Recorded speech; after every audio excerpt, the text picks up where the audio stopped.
A WSU grad turned Cowlitz County Sheriff's deputy died in the line of duty overnight. Today, officials are searching for the suspect and more answers on what happened.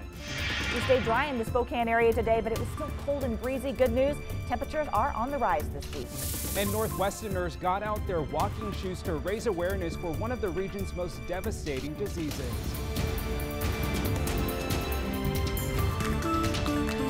Good evening and thank you for joining us tonight. I'm Tim Pham.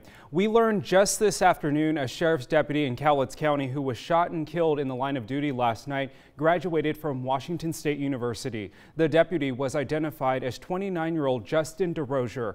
Our Portland sister station has the latest tonight. It's been an emotional day for the Cowlitz County Sheriff's Office and Kelso community.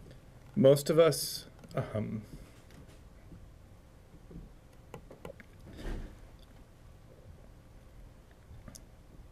have known him most of his life. I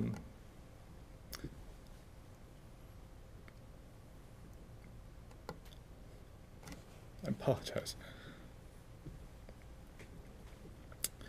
There were few cops who want to be a cop more than Justin did. He loved his job. He was incredibly good at it.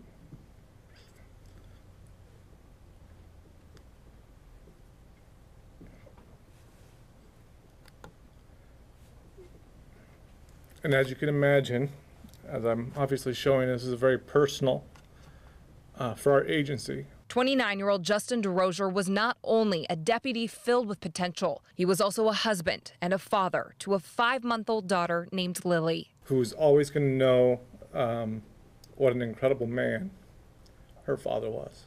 She's always going to know because of the impact he already had in this community. Deputy Justin Derosier grew up here. He graduated from Kelso High, then left to go to Washington State University in Pullman, where he then worked for the Whitman County Sheriff's Office for 3 years before returning to work for the Cowlitz County Sheriff's Office in 2016. As anybody who knows Justin will agree to this, that Justin was a bull in a china shop. You knew when Justin was there, and he had that presence that couldn't be overlooked.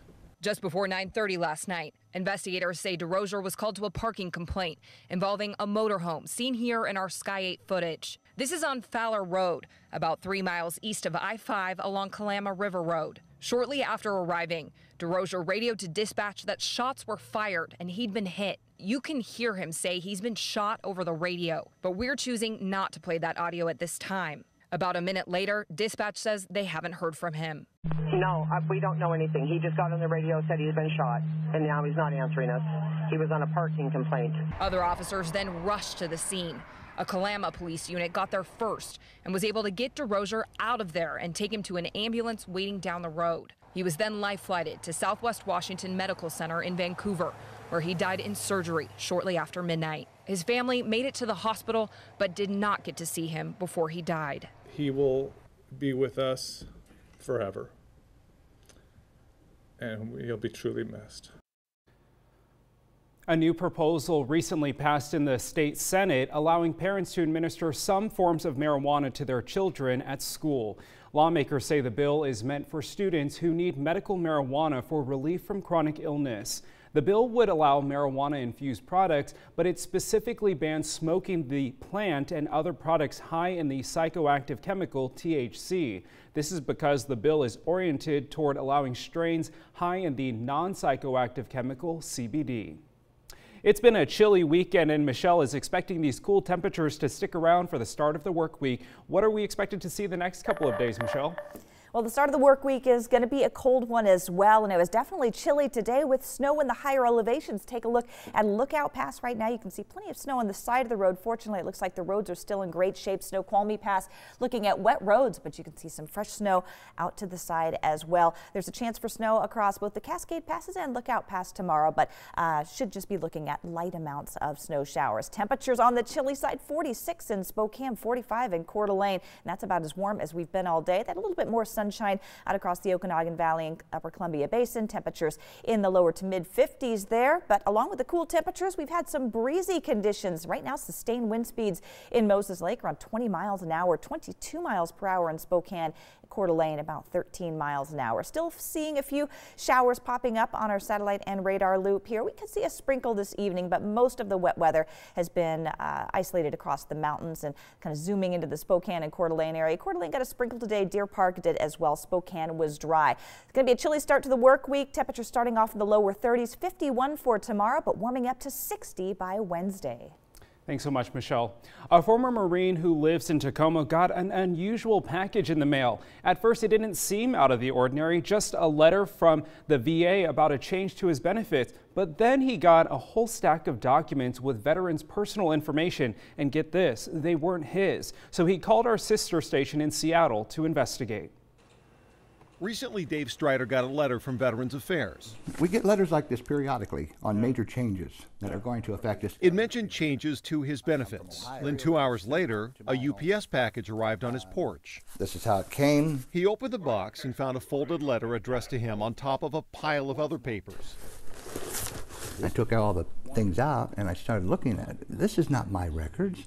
And then I realized that this is copies of the same record that I received 2 hours earlier. Not just a copy of the VA letter he'd received earlier that day, but copies of letters sent to about 1,000 other veterans, he figures, all containing similar sensitive information to his. My username, my address, my power of attorney, my social security number. At first, the former Marine was shocked. Then his protective side kicked in, and he wanted answers for what he calls a data breach. Why was it mailed to him? Was it an accident, or was he chosen because of the work he does as a veterans advocate? I don't know how mine got on top of that package and why it was chosen. Hesitant to just turn over the documents, he contacted King 5 for help, and after several calls and emails to both UPS and Veterans Affairs, Strider agreed to turn over the documents to a special agent with the VA's Office of the Inspector General, even though he still doesn't have all the answers. That exchange was recorded by a friend last week. Thanks very much, sir. Appreciate it. Now, one source told me the package was sent to Strider by mistake and had nothing to do with his veterans work. But the only official response so far has come from UPS. Quote, "We've completed our portion of the investigation, but do not disclose customer information." After President Trump doubled down on his idea to move the overflow of migrants at the southern border to U.S. sanctuary cities, Press Secretary Sarah Sanders announced today it was only one of many options, but she hopes Congress would work with the president on a comprehensive immigration overhaul. We'll bring them to sanctuary city areas and let that particular area take care of it, whether it's a state or whatever it might be. California certainly is always saying, oh, we want more people. And they want more people in their sanctuary cities. Well, we'll give them more people. We can give them a lot. The administration is dealing with an ever-increasing number of Central American migrants crossing the U.S.-Mexico border, but moving migrants to sanctuary cities could actually make it more difficult for Immigration and Customs Enforcement to arrest people facing deportation, as sanctuary cities do not work with ICE. However, Washington Governor Jay Inslee said this morning he would be happy to accommodate. We need more processing facilities to help these folks. And yes, while they're waiting for their asylum hearings, we're welcoming them to the state of Washington because we have found these folks frequently become pillars of our community. Well, sanctuary cities aren't just in major metropolitan areas, though. In fact, there are quite a few right here in Washington. According to the Center for Immigration Studies, 19 counties in Washington are considered sanctuary counties. In eastern and central Washington, Spokane, Franklin, Walla Walla, and Yakima counties are all considered sanctuary cities. Then there's Langley, Washington. The town city council voted to become a sanctuary city in 2017. With a population under 2,000 and a police force of only 4, locals worry about the impacts of an influx of people and how it could impact their lifestyle. But the mayor said if any immigrants were brought to Langley, it would be more like a handful and they would all be accommodated.